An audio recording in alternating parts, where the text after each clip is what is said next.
All right. Hello, Sarah. My name is Zach Riney. I'm the clinical director of ABC Dispensary. Um, I believe that you have been referred to me from your oncologist concerning a condition as far as treating some symptoms that are going along with your lymphoma diagnosis. Um, is, is it you that's going to be using the product? Is that correct? That's correct. Okay, so with your consent, I'd love to counsel you on a little bit of the product, what I would recommend for you, how to go about administering it, and things to look, as far as side effects go, the benefits and the negatives associated with the medicine. So if you're okay with that, we will proceed with going on with what we would recommend. Sure, Zach. That sounds great. All right, well, before I can really get into it too much, why don't you tell me a little bit about your medical history? So up until about 6 weeks ago or so, I've been relatively healthy. The last, I think it's been about 10 months now, my eye has slowly started to droop and the swelling. And so I went to the eye doctor and they thought it was an infection and they gave me a Z-Pak and that did not help it. So I got referred for an MRI.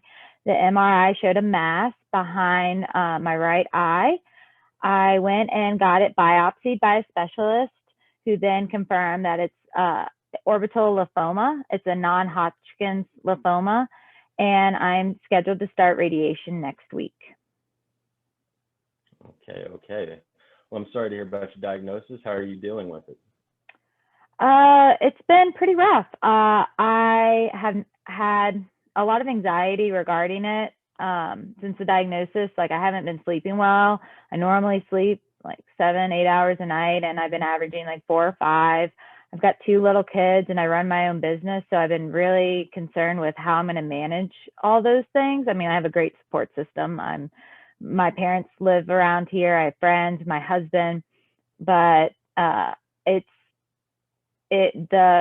idea of radiation and how my skin could change around my face, losing my hair, the nausea and vomiting that could come from radiation. I mean, it's needless to say, it kind of has taken away my appetite and my sleep lately. So the oncologist suggested I talk to you. Well, I can see why you have every reason to enlist the possibilities of a medicine such as cannabinoid therapy. Before we get any further, as far as recommendations go, are you currently on any medications or prescriptions over the counters, vitamins, anything like that? I take a multivitamin when I think about it. So I try to get it in every day, but not always. And then occasionally I get migraines. I get like 1 to 2 a month on average, and I'll just take like over the counter like Advil or Tylenol.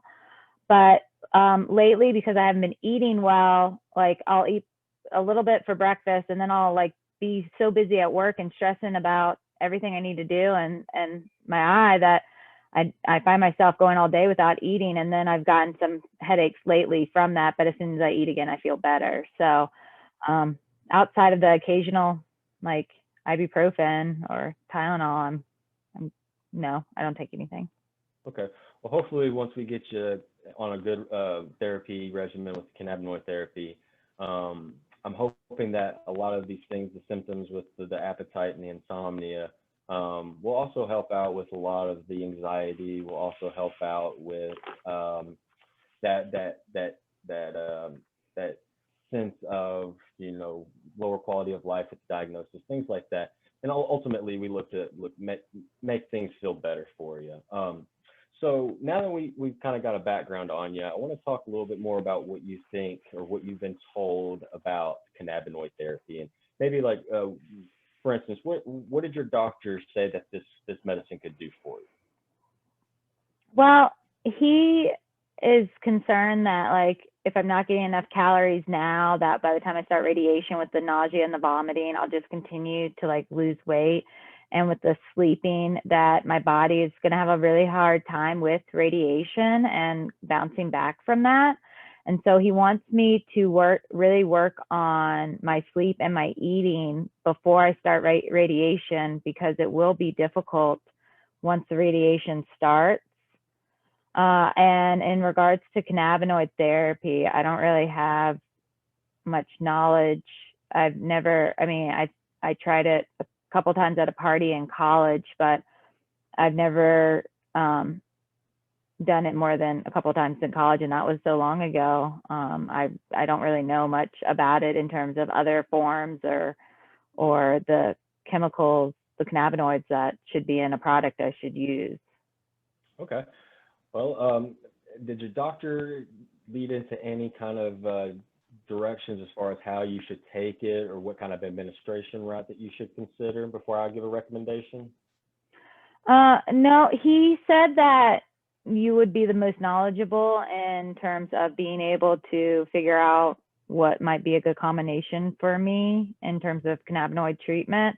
I am planning to continue to work during my radiation, so I think that's important for you to know, because I mean, again, I've only did it a handful of times in college, and my brain was not at a spot where I could really work. So I don't want to do that again. Oh, totally understandable. Totally understandable. Okay. And then just, were there any other benefits or, possible side effects that your doctor may have mentioned to you that you might want to consider before we discuss anything further?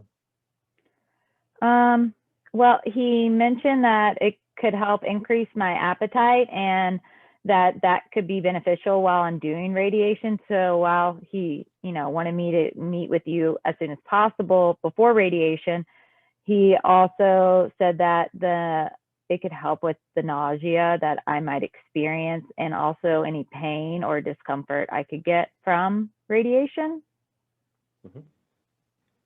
All right. Well, sounds great. Okay. So now that I've got a little bit about your medical background and what you're expecting from this therapy approach, I do want to talk to you a little more about the product and what to expect, and we'll work hand in hand together with what might be the best route as far as therapy goes with you.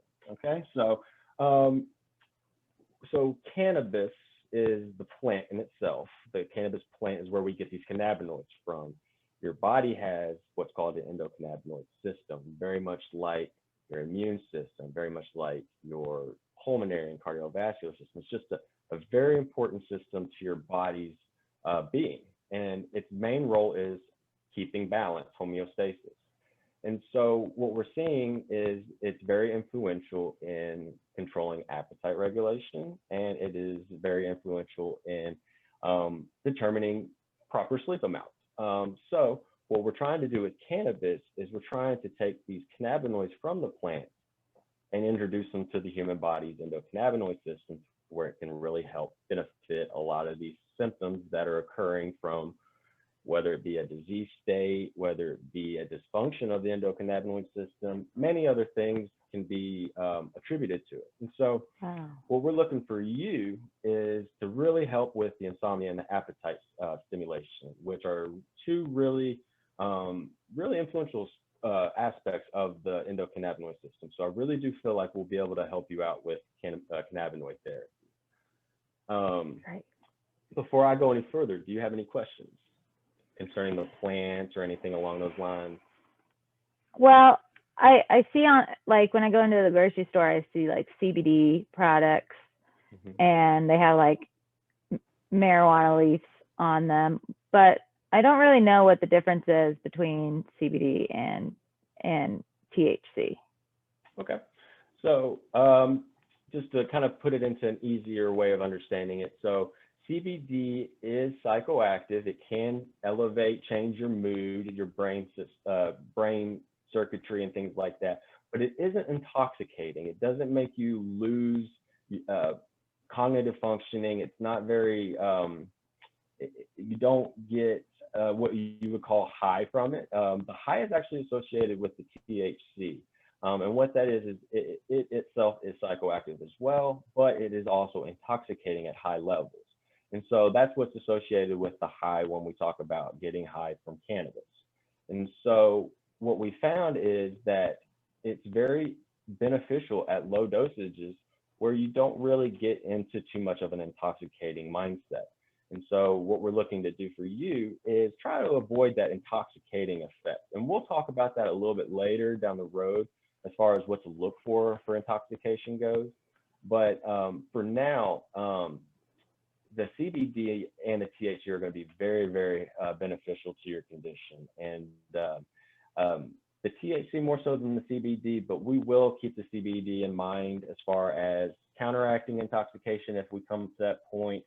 And we might see some benefit as well for the appetite stimulation and maybe a little bit with insomnia. So any other questions as far as cannabis goes? Not right now, but I'm sure I'm going to have more as you keep going. All right, perfect. So I kind of talked just briefly about dosages and saying that THC in low amounts can be very beneficial to where it doesn't elicit the intoxicating effect. And so what we're going to look for you is to keep a dose that is very low. That way you're not intoxicated. That way we can still allow you to function throughout the day.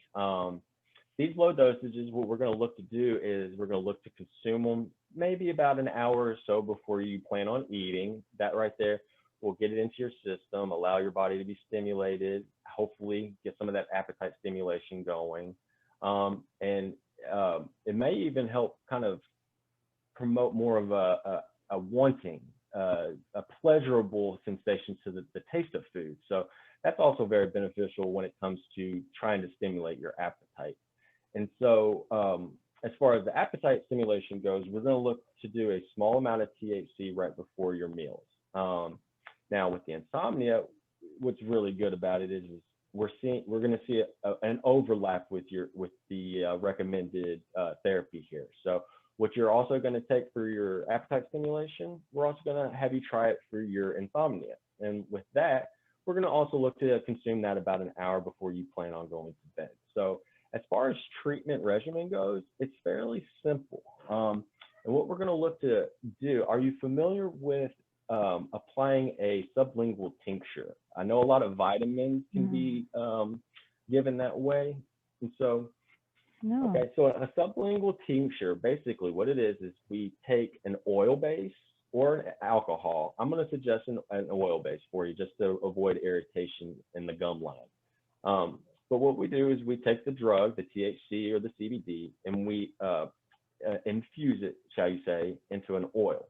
And all you have to do, we're going to get you one that has a metered dose on it. That way you can measure off how much of a dropper you're using. And so that way it'll help you measure out the milligrams that we're going to schedule you to take. And so basically all you do is you get a dropper full and you measure out however much the allotted dose is.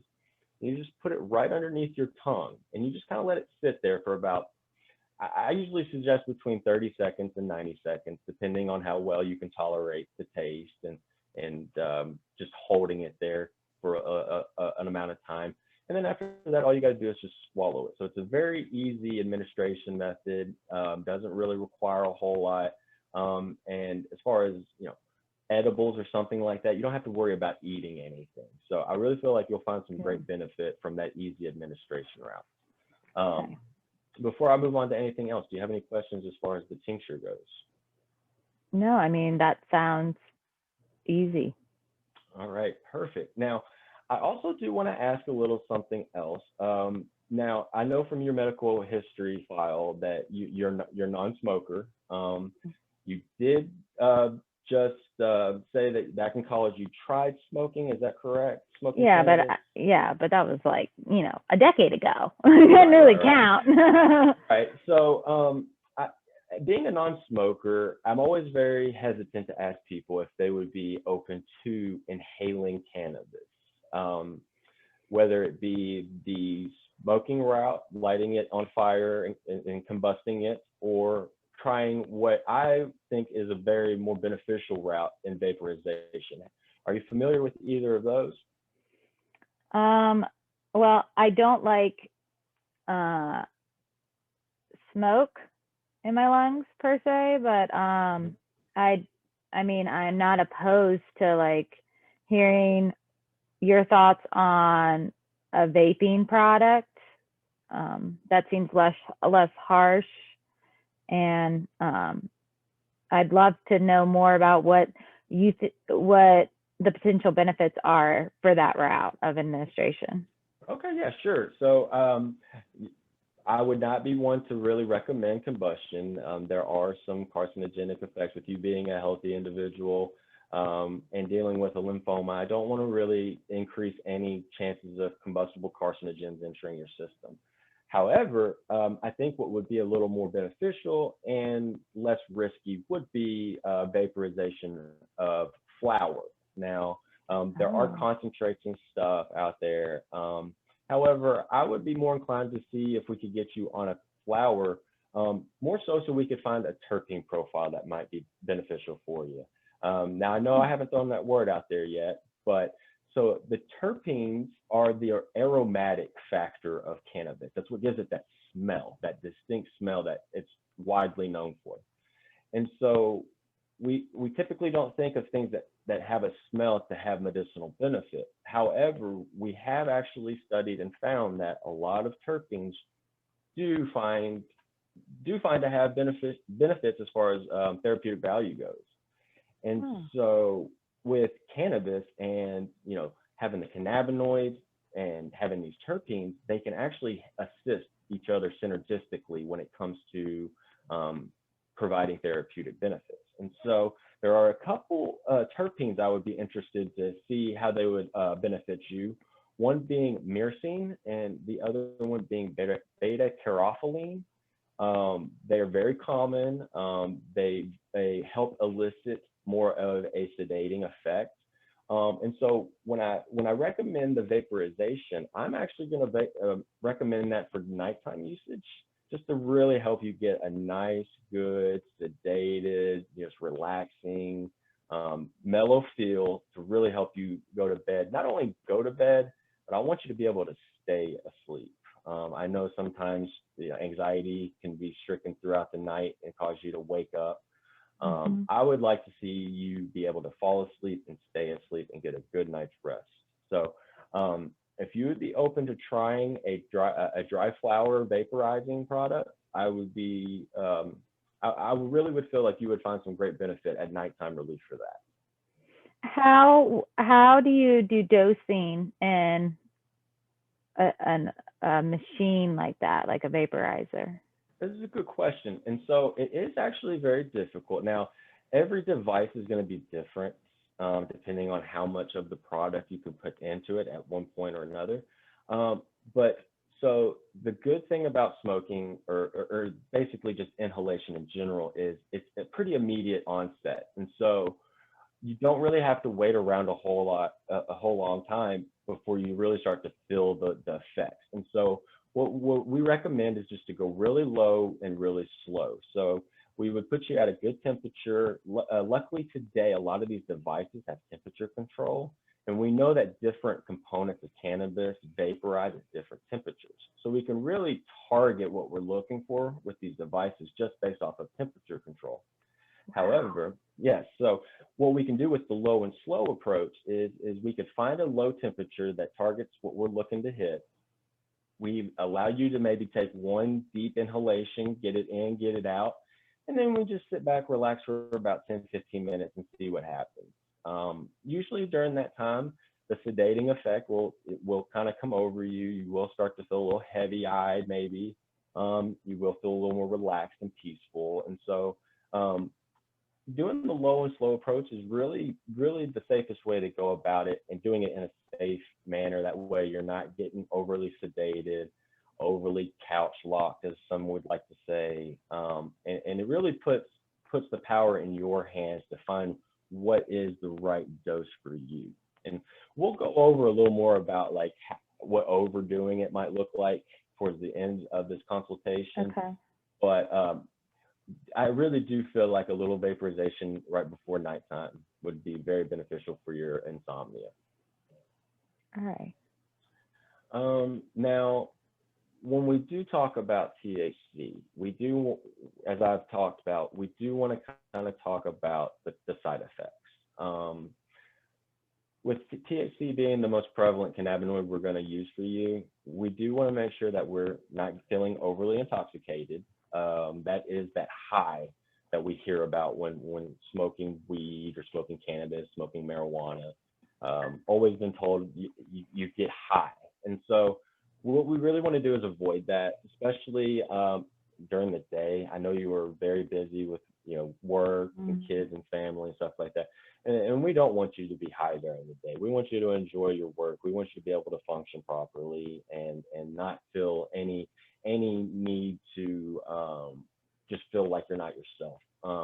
And so we really want to make sure, and we're gonna give you some indices, some things to look for monitoring for this intoxication. Some of them happen to be, dizziness, lightheadedness. Over intoxication can cause maybe some nausea, some uneasiness in the stomach, we probably want to avoid driving for the first few days just to see how well you do counteract, how your body does work with THC. So it would probably be smart to try your first bout with the therapy on a weekend when you know that you don't have to worry about driving or be too involved with work. Okay. Just to give yourself a day to kind of test it out, see what it feels like. And quite honestly, I also saw from your medical background, you say you're a social drinker. Yes. Just you just have a drink every so often with your friends, nothing too heavy. No, it's typically between 2 and 4 drinks over the course of several hours with friends, and that happens, a couple times a month. Perfect. So what I like to recommend is that little buzz feeling that you feel after a few glasses of wine. It's very, very, very similar to a low intoxication of THC. It's just a very kind of laid back, I feel good kind of sensation. So with you having experience as a social drinker and kind of knowing what the intoxicating effects of alcohol feel like, I feel like you will be you'll be able to fairly manage what an intoxicating bout would feel like in case you were to get to that point in your therapy. However, we don't want to hit that spot too often. We don't want to develop the tolerance.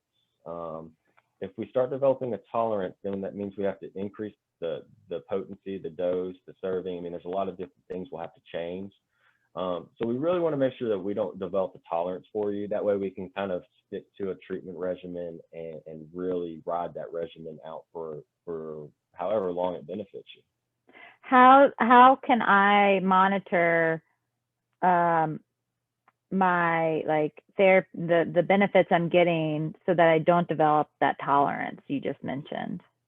Yeah, so one thing that I recommend to all my patients or people that I counsel is to journal as much as possible. The more feedback that you, one, make yourself aware of, and two, make your medical team aware of, it just helps you out in the long run as far as self-recognition and being able to have us, your physician, me, and anybody else involved, be able to give you the feedback that you need. That way, say for instance, we get you going on, one of your physicians gets you going on another medication, and we start to see it maybe some drug-to-drug interaction.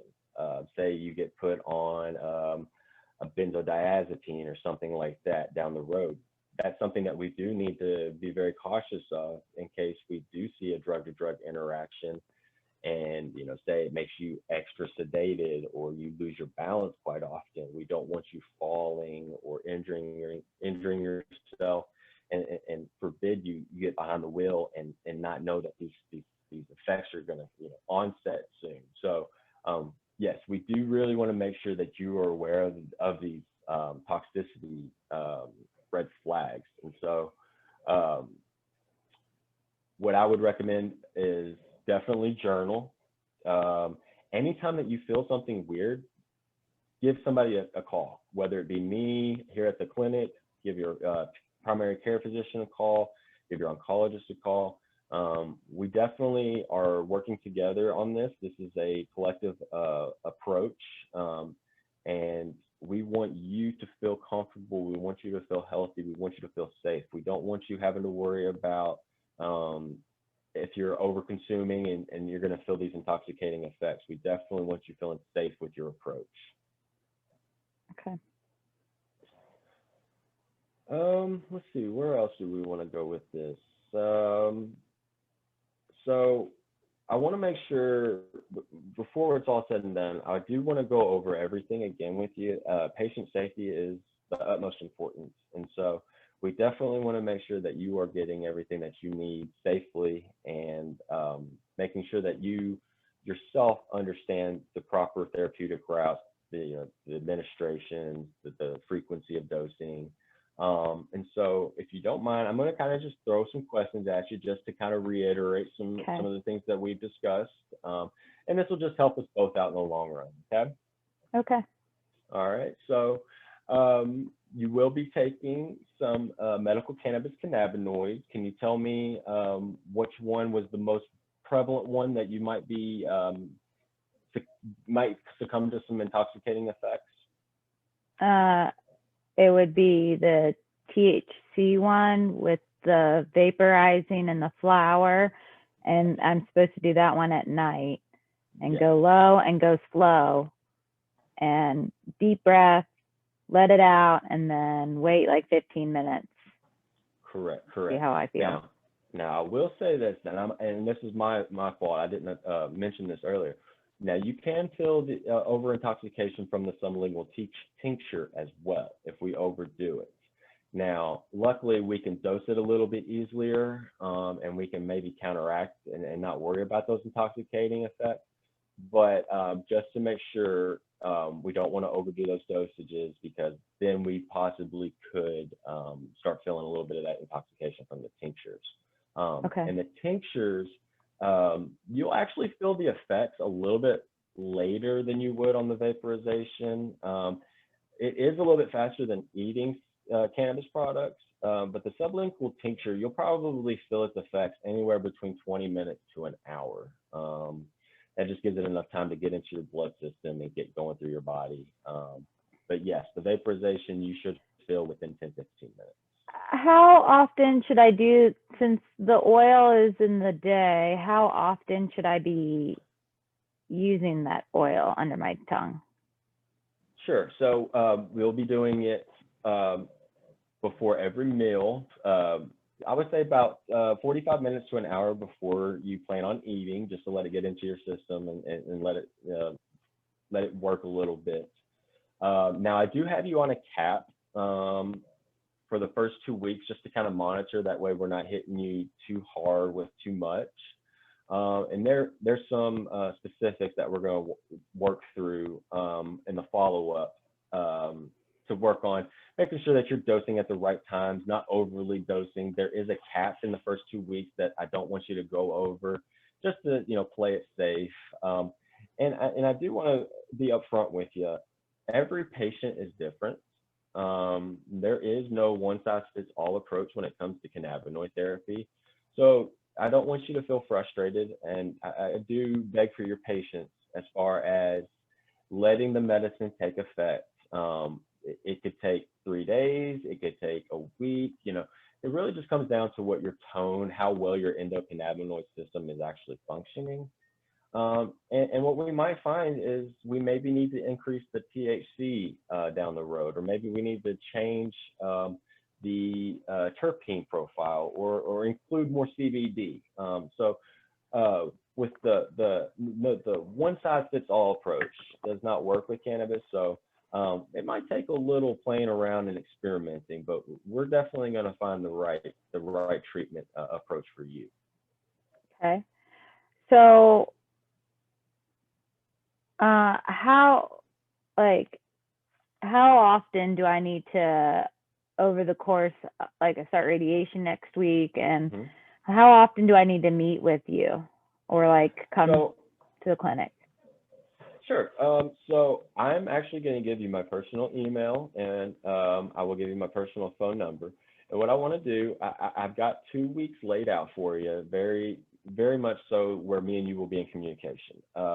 The first 2 weeks are going to be about monitoring how well you're doing with it, how it's affecting you, making sure that we're not overdoing anything or causing any unwanted side effects. And then, barring that the 2 weeks go well, then we're going to continue with the course of action to where I'll see you in 3 months.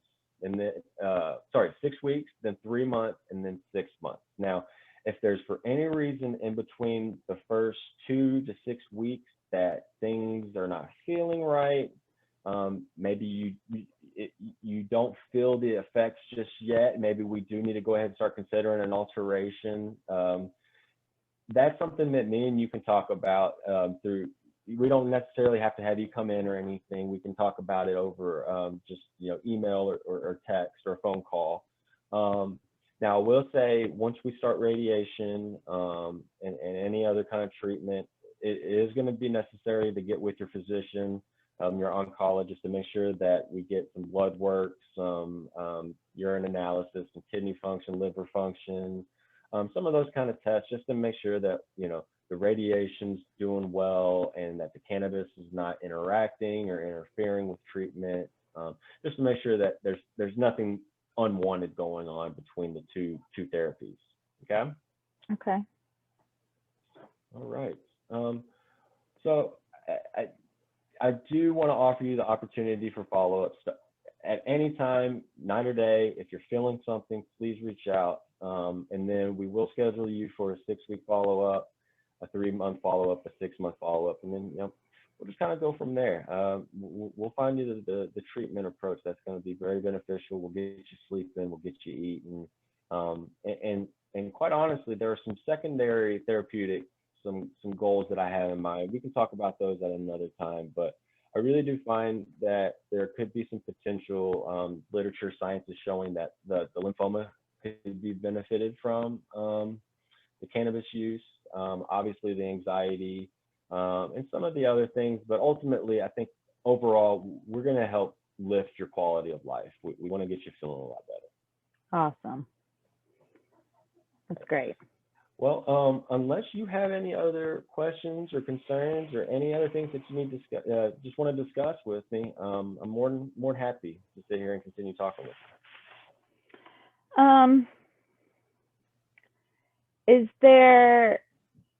Do you see if, do you think that there would be any benefit to any of the lotions or anything that I see being sold in stores? So I heard you mention it at the very beginning. You were a little concerned with maybe some of the skin, I think you were talking about, in the face. And so I would recommend a topical. What I would probably recommend is a 1-to-1 ratio, equal parts THC, equal parts CBD. Now, the literature, most of the literature around topical application for dermal, conditions, we are seeing benefits in things like psoriasis and acne and rashes and things like that. So I can't promise you that there will be any benefit, but I would encourage you to try, given that. Now, I will say this hasn't been something that we discussed, but cannabinoid therapy is not actually recognized as a medicine. Therefore, health insurance, healthcare companies don't pay. I do want that to be something that you're aware of, because costs do come out of pockets, out of your own pocket, and depending on how much product, how many administration methods we incorporate into treatment, it can get a little costly. However, if we find a good regimen for you, we can definitely find a way to make it cost effective for you. And if a topical application is something that you do want to add into your regimen, by all means, I think that would be encouraged. And I would honestly be open to seeing how well it would actually help you. Okay. All right. Well, I think that this is a lot to take in, but it, just with talking to you, I already feel better. I think I would feel the most comfortable starting out with just focusing on the tincture and the vaporizing, and then maybe add in a topical later. Sure. If that's all right. Sure. And when we get through the treatment process, we'll see how well you're doing with the radiation, and if anything else were to arise, or if there were any other symptoms that were exacerbated. There may be a need to incorporate more more administration methods. There's the potential to have to maybe think about going the edible route in case we need some deep nighttime relief or daytime relief. So we can cross that bridge when we get there. We'll see how well you do with the radiation at first. But yeah, I agree with you. I think just the tincture approach with a nighttime vaporization of flower, I think you will see really good benefit from the insomnia and appetite stimulation. Okay, awesome. All right. Well, unless you have any other questions, we'll just get you scheduled for a second evaluation. We'll go deeper into some of what we have planned for you, and we'll get you going on the course of getting feeling better. Great. Thank you so much. I look forward to talking to you soon. Awesome. Thank you.